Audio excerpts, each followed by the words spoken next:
कभी सोचा है कि जंगल के बीच से गुजरती कोई सड़क अचानक लाल रंग की क्यों हो सकती है? आज हम भारत की एक ऐसी ही अनोखी सड़क की कहानी जानने वाले हैं, जो सिर्फ इंसानों के लिए नहीं, बल्कि हमारे वन्य जीवों की सुरक्षा के लिए बनाई गई है।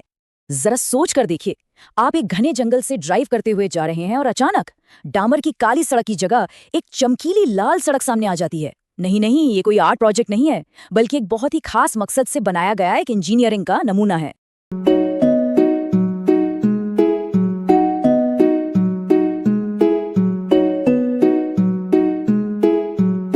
तो फिर सवाल तो यही उठता है कि आखिर इस सड़क को लाल क्यों बनाया गया? इसका जवाब ही इस पूरी पहल का दिल है, और आज हम इसी के बारे में पता लगाने वाले हैं। तो चलिए देखते हैं आज हम क्या क्या जानने वाले हैं। सबसे पहले हम इस रेड रोड से मिलेंगे, फिर समझेंगे कि इसे बनाने की जरूरत क्यों पड़ी, इसकी टेक्नोलॉजी को करीब से देखेंगे, फिर इसकी तुलना एक और दिलचस्प प्रोजेक्ट से करेंगे, और आखिर में देखेंगे कि ये भविष्य के लिए क्या मायने रखती है।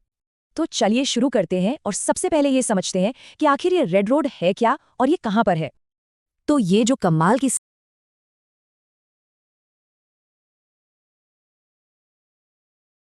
सड़क है, ये है मध्य प्रदेश के वीरांगना दुर्गावती टाइगर रिजर्व में। ये नेशनल हाईवे 45 का हिस्सा है, जो भोपाल और जबलपुर को जोड़ता है। इसका एक ही और बहुत बड़ा मकसद है, हमारे कीमती वन्य जीवों को सड़क हादसों से बचाना।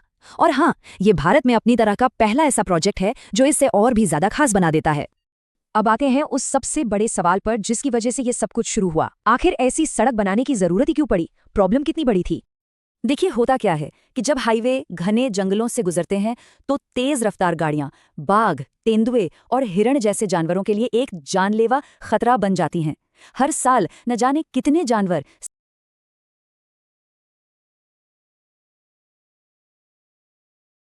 सड़क पार करते हुए अपनी जान गंवा देते हैं। ये रेड रोड इसी दिल दहला देने वाली समस्या का एक बहुत ही इनोवेटिव सॉल्यूशन है। तो चलिए अब इसकी टेक्नोलॉजी को समझते हैं। आखिर ये लाल रंग और इसका डिजाइन गाड़ियों की स्पीड को धीमा करने में मदद कैसे करता है?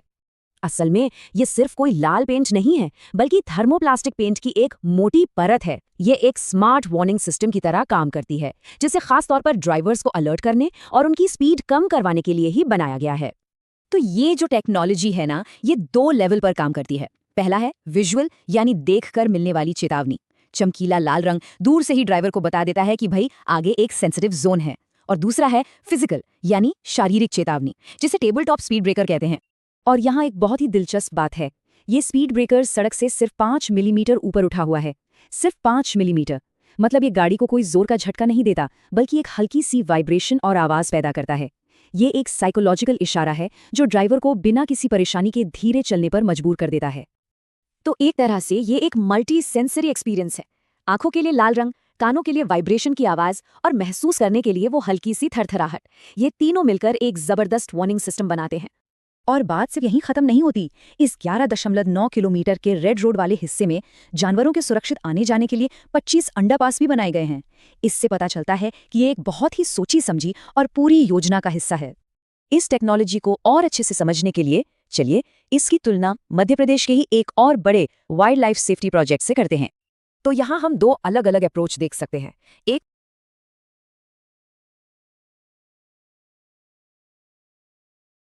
तरफ NH45 पर हमारी रेड रोड है, जो ड्राइवर्स को धीमा करने के लिए विजुअल और फिजिकल चेतावनियों का इस्तेमाल करती है। वहीं दूसरी तरफ NH44 पर पेंच टाइगर रिजर्व का एलिवेटेड कॉरिडोर है, जो सड़क को ही जानवरों के रास्ते से ऊपर ले जाता है। दोनों का मकसद एक ही है, वन्य जीवों की सुरक्षा, लेकिन तरीके एकदम अलग अलग हैं।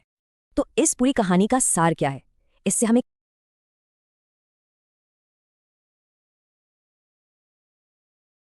क्या सीखने को मिलता है? देखिए, रेड रोड ये साबित करती है कि वन्यजीव संरक्षण के लिए हमेशा बहुत महंगे और जटिल समाधानों की जरूरत नहीं होती। कभी-कभी एक सिंपल, कम लागत वाला और इनोवेटिव आइडिया भी इंसानों और जानवरों के बीच के टकराव को कम करने में कमाल कर सकता है।